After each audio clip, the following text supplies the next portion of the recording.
Mi ex prometido acaba de verter salsa sobre mi cabeza delante de toda la cocina, llamándome basura sin talento, que ni siquiera merece lavar sus ollas. No sabe que cada estrella Michelin de su chaqueta ha sido ganada con mis recetas, y que cada plato que él considera suyo es una trampa que he estado preparando durante años. Mientras él cocina la cena para el crítico más influyente del mundo, yo ya tengo en mis manos los documentos de su bancarrota total. Ahora voy a reemplazar el último ingrediente de su salsa estrella, y en lugar de ovaciones, confesará públicamente todos sus crímenes. Mira cómo el gran chef se traga su propio veneno en este mismo instante. El aroma del aceite de trufa, mezclado con la fina fragancia del romero fresco y el acre humo de la grasa animal sobrecocinada, suele provocar en los clientes del Empire un estado cercano al éxtasis religioso. Pero para mí, en este templo culinario de élite, el aire estaba impregnado de otra cosa. Un olor espeso, casi físico, a guerra, una guerra que llevaba ya 3 largos y agotadores años. Estaba junto a un fregadero metálico bajo, en la esquina misma del sector sucio, un lugar al que nunca miraban los fotógrafos de las revistas brillantes y donde jamás pisaban los elegantes zapatos italianos de Adrian Balevsky. Frente a mis ojos se alzaba una montaña de zanahorias sin pelar, raíces de apio y cebollas que parecían más altas que mis ambiciones destruidas. El agua del fregadero era helada, se filtraba a través de los guantes de goma, robándome el calor de los huesos. Mis manos, que antes dibujaban con facilidad los patrones más complejos de azúcar caliente y sentían la textura perfecta de la masa de macarons con un solo toque, ahora parecían las de una antigua presidiaria. La piel de mis dedos era áspera, cubierta de una red de pequeños cortes de cuchillos de mala calidad, callos antiguos y manchas violáceas de agua hirviendo que los cocineros de rango superior salpicaban sin molestarse en advertir a la limpiadora. Mi espalda estaba entumecida tras 16 horas de trabajo continuo de pie, y en la garganta tenía un nudo amargo por los vapores de cloro y la humillación constante. Eliza, ¿otra vez dormida sobre las raíces? No te pago para que reflexiones sobre el sentido de tu miserable vida sobre mis verduras. La voz de Adrián atravesó el ruido de las potentes campanas extractoras industriales como un golpe de hacha de carnicero contra el hueso. Apareció en la entrada del área, la encarnación del éxito culinario y la perfección visual. Su chaqueta era tan blanca que cegaba bajo la luz de los fluorescentes baratos del almacén. En su pecho estaba bordado en hilo dorado: Chef Adrián Balevsky, el hombre que una vez lo fue todo para mí, mi mentor, mi prometido, mi aire. El hombre que hace 3 años me prometió amor eterno ante el altar, y en cambio robó fríamente el libro de recetas de mi padre, lo incriminó ante las autoridades fiscales y sanitarias, y logró que nuestro acogedor restaurante familiar, en Victor, fuera vendido por una miseria. Mi padre, Victor Clermont, cuya vida consistía en amar a las personas a través de la comida, no soportó aquella traición concentrada. Su corazón, grande y bueno, se detuvo en la sala de un hospital del centro de detención un mes después de que Adrián abriera este restaurante con el dinero robado. Para el mundo, Adrián se convirtió en el chico de oro de la gastronomía. Para mí, en un asesino con uniforme perfectamente planchado. Entré a trabajar aquí como ayudante hace 6 meses bajo el nombre de Eliza. Cambié mi cabello a un castaño apagado, empecé a usar gafas de montura gruesa que alteraban mis rasgos y aprendí a mantener siempre la espalda encorvada y la mirada clavada en el suelo sucio. Él no me reconoció. En su narcisismo ilimitado, ni siquiera concebía que Elena Clermont pudiera caer al nivel de rata de cocina. Para él, yo no era más que una unidad de fuerza gratuita, un objeto sobre el que podía demostrar diariamente su poder imaginario. «Perdón, chef, ya estoy terminando», susurré, apretando con más fuerza el cuchillo. El acero estaba frío, pero era lo único honesto en aquella casa. Adrián se acercó más, y sentí el aroma de su costosa colonia con notas de sándalo. Un olor que ahora solo me provocaba espasmos de náusea. Se detuvo y giró bruscamente la perilla de la sartén que sostenía, salpicando deliberadamente grasa caliente sobre mi uniforme de trabajo. «Tu nivel es pelar patatas y limpiar el suelo de mucosidad», dijo con tal repugnancia como si hablara con un insecto. «Ni siquiera puedes imaginar lo que es crear arte. Tu padre probablemente era igual de basura y fracasado si no te enseñó nada más que estar en la suciedad. No tienes gusto, no tienes sensibilidad, no tienes la chispa que convierte a un cocinero en Dios». Eres simplemente basura biológica en mi templo del sabor. Bajé la cabeza en silencio aún más, sintiendo cómo las uñas se me clavaban en las palmas a través de los guantes húmedos. Cada una de sus palabras la guardaba cuidadosamente en mi memoria, como una especia rara para añadirla en el momento adecuado al plato final de este espectáculo. Sí, chef.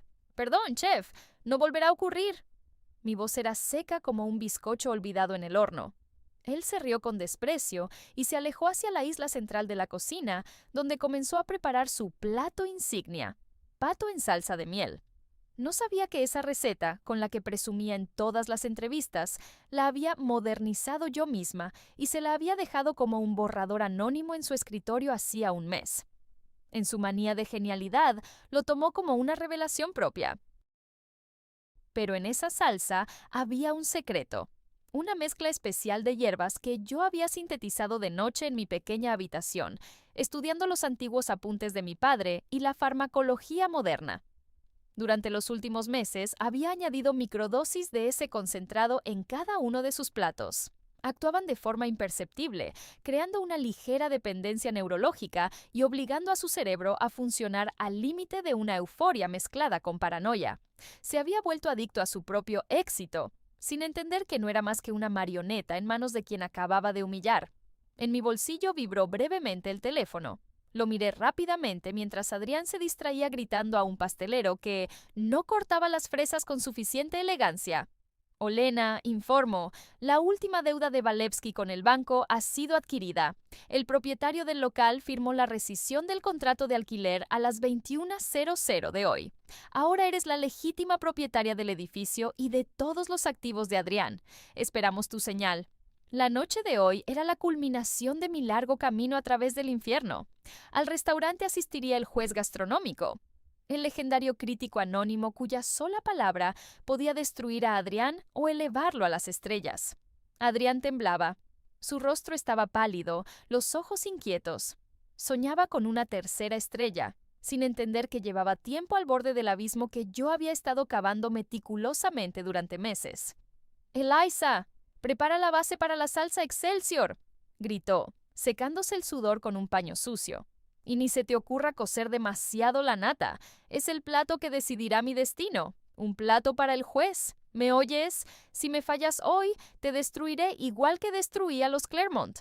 Aquellas palabras fueron la última gota. No tenía idea de lo proféticas que sonaban. Me acerqué a la superficie de trabajo. Mis movimientos eran quirúrgicamente precisos, automáticos. Mientras Adrián se distraía con el sumiller que traía un vino de 1982, saqué discretamente de debajo de mi delantal una pequeña ampolla de vidrio con un líquido transparente. Era mi condimento final, la serum de la sinceridad concentrada. Debía eliminar todos sus filtros sociales, obligarlo a escupir toda la podredumbre que ocultaba bajo la chaqueta blanca.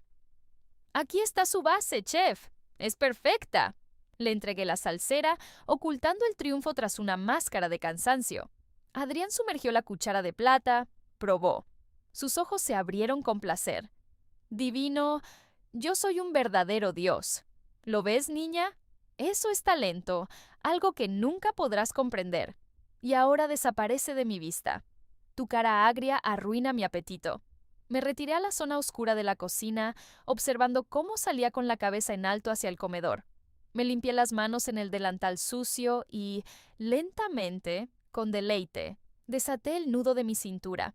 Bajo la ropa de trabajo llevaba un elegante vestido negro, guardado para este día, el día del funeral de su carrera.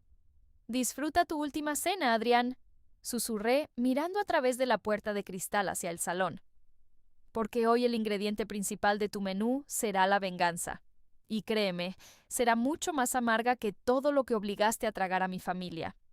Me quité las gafas en el suelo, solté mi cabello y di el primer paso hacia el salón. Era hora de servir la verdad, un plato del que los culpables nunca vuelven a tener apetito. Cada noche en la cocina del Empire, después de que el último sumiller cerraba la bodega y los camareros agotados se dispersaban hacia sus casas, se convertía en mi tiempo personal de triunfo. Mientras la ciudad dormía sumergida en un resplandor neón, y Adrián, en su ático con vistas al paseo marítimo, soñaba con otro premio y fama mundial. Yo me transformaba de la silenciosa Elisa en la arquitecta de su inevitable y sonoro colapso. Estaba en medio del silencio estéril, casi hospitalario, de la cocina profesional. La luz de las grandes campanas cromadas se reflejaba en las superficies de acero, creando la ilusión de un quirófano donde cada detalle debía ser perfecto. Y en cierto sentido, aquello era realmente una operación quirúrgica compleja. Iba quemando capa tras capa las metástasis de traición de la historia de mi familia, utilizando las mismas herramientas con las que Adrián había destruido a mi padre. Mi principal aliado no era solo el libro de recetas de Victor Clermont, que conocía de memoria hasta la última coma y la mancha accidental de aceite en los márgenes, sino también mis profundos conocimientos, casi académicos, de toxicología y farmacología experimental adquiridos durante estos 3 años de exilio. Adrián siempre había sido goloso de los ingredientes secretos. Le encantaba todo lo que le diera, aunque fuera una ilusión de superioridad sobre sus competidores. Todo lo que pudiera vender como un hallazgo autoral único. Precisamente sobre esa debilidad, su insaciable hambre de éxito rápido y mágico, había construido yo mi trampa. Saqué de un panel falso en la despensa, donde normalmente se guardaban sacos de harina de alta calidad, un pequeño estuche metálico. En su interior, ocultos de miradas ajenas, se encontraban retortas de vidrio con aceites esenciales y polvos específicos. Mi plan se basaba en el principio de la microdosificación y la acumulación bioquímica. Gota a gota, Adrián, susurré, añadiendo una dosis microscópica de extracto de hierba de limón mezclado con un neuroléptico de nueva generación en su sal personal, Fleur de Sel. Era la sal con la que sazonaba exclusivamente sus obras maestras antes de salir al salón. Este compuesto era perfecto. No tenía sabor ni olor, no alteraba la textura de los platos. Funcionaba de forma sutil y perversa. Durante meses desestabilizaba su control emocional, convirtiendo su confianza en algo hipertrofiado, rozando la manía y reduciendo su capacidad de filtrar sus propias palabras. Se volvía dependiente de ese dopaje químico, porque el preparado provocaba una breve descarga de dopamina justo durante la degustación. Adrián estaba convencido de que su comida se volvía adictiva gracias a su genio innato, que había descubierto el quinto sabor.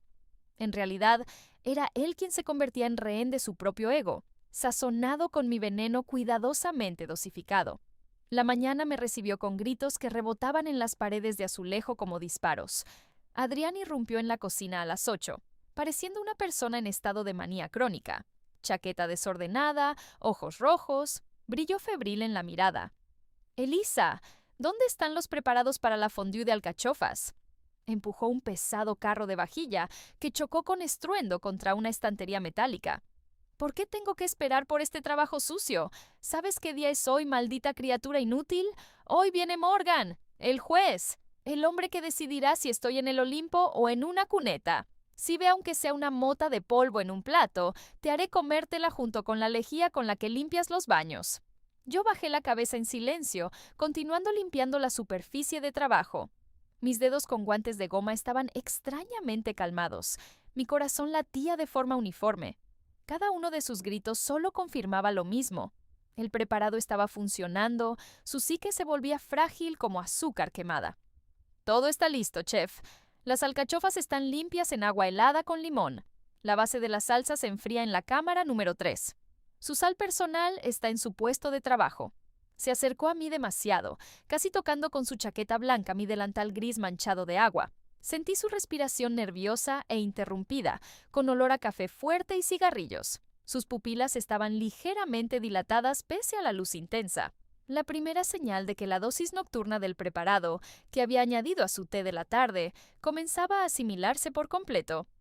Tú me miras como si supieras algo», susurró de repente, entrecerrando los ojos. En su mirada pasó por un instante una sombra de sospecha, pero pronto se hundió en el océano de su propia arrogancia. «¿Por qué nunca te quejas? Te humillo desde hace meses. Te lanzo restos de comida, me burlo de tu origen, y ni siquiera dices una palabra. O eres una santa mártir, o una criatura increíblemente estúpida». «Solo amo el orden, chef», respondí sin levantar la mirada, imitando un leve temblor en la voz que él interpretó como miedo. Cada cosa debe estar en su lugar, igual que cada persona debe conocer su sitio. Se rió, ruidoso, casi histérico, echando la cabeza hacia atrás. Tu lugar es ese, junto al desagüe, entre las sobras de mis grandes invitados. Recuérdalo. Eres una sombra, un fondo sucio para mi brillo deslumbrante. Y hoy mi sol cegará al propio Morgan, y me volveré intocable. Se marchó hacia su despacho lanzando órdenes absurdas a los sous-chefs, y yo, asegurándome de que nadie me veía, saqué el teléfono. Necesitaba la confirmación final de la capitulación legal. La trampa debía cerrarse no solo en la cocina, sino también en los tribunales. Mark, ¿cómo va la deuda de Walewski con los proveedores del último trimestre? Escribí rápidamente a mi abogado. La respuesta llegó en 1 minuto. Olena, la situación es perfecta. Walewski no ha pagado la carne premium ni el vino de élite en 3 meses. Todo su dinero libre lo transfirió a una empresa offshore en Panamá para comprar la villa en Toscana que soñaba. He recomprado todas sus deudas a través de nuestro fondo Heritage. Técnicamente, cada ingrediente de esta cocina ya te pertenece. Además, encontramos al inspector sanitario al que sobornó hace 3 años para la toma ilegal del restaurante de tu padre. Está aterrorizado de ir a prisión y aceptó testificar a cambio de inmunidad. Tenemos todo: fraude financiero, chantaje, falsificación de documentos y los registros originales de Victor Clermont. Esta noche, durante el postre, será oficialmente declarado en bancarrota y acusado. Guardé el teléfono. Solo quedaba una cosa: la degustación final. Durante el almuerzo, cuando la cocina hervía de pedidos, Adrián decidió probar personalmente la salsa Excelsior. Era la receta que mi padre había perfeccionado durante décadas, ajustando las especias hasta el equilibrio absoluto. Adrián la consideraba su carta ganadora, su billete a la 3ª estrella Michelin. Yo había preparado la base y añadido la dosis final de suero de sinceridad. «¡Dame la cuchara! ¡Ahora!», ordenó, sudando bajo las luces de la cocina como si estuviera siendo interrogado. Le entregué la cuchara de plata, la sumergió, cerró los ojos y bebió profundamente. Esto es increíble. Siento poder, claridad mental. Eliza, ¿sientes este aroma? Es el olor del poder puro. Hoy lo tendré todo, y por fin podré borrar de la tierra hasta la sombra de ese fracasado de Victor Clermont. Quemaré su nombre de todos los libros de cocina. Fue solo un peldaño sucio en mi zapato. Su discurso se volvió acelerado, desbordado. Gesticulaba demasiado. El preparado ya había apagado su autocontrol. ¿De verdad cree que merecía ser destruido?, pregunté, saliendo por primera vez de mi papel de Eliza. Me enderecé. Lo miré directamente a los ojos. Se detuvo. ¿Merecía? Era un idiota santo. Creía que la honestidad alimenta a una familia. Yo sabía que solo alimentan la arrogancia y el robo oportuno. Cuando manipulaba esos informes en su despacho, mientras él me cocinaba con tanta inocencia, sentía un placer absoluto. El mundo pertenece a los depredadores. Parpadeó, como volviendo por un segundo a la realidad. ¿Por qué te estoy diciendo esto? Eres nadie. Olvídalo. Limpia el suelo del salón para que Morgan vea su reflejo y mi grandeza. Llega a las 8. Todo debe ser perfecto. Asentí, fría, inhumana. 5 minutos antes de la llegada del juez entré en el cuarto técnico. Me quité las gafas, las lentillas, el maquillaje que apagaba mi rostro, la peluca. Mi cabello dorado cayó libre sobre mis hombros. Bajo el uniforme sucio apareció un vestido azul oscuro, como el océano antes de la tormenta. Me miré al espejo. Eliza ya no existía. «Es hora de servir el plato principal, Adrián», susurré. «Y su sabor será mucho más amargo que cualquier cosa que hayas imaginado». Salí al salón justo cuando las puertas se abrieron. El juez gastronómico Morgan entró. El acto final había comenzado, y yo estaba lista para la última nota.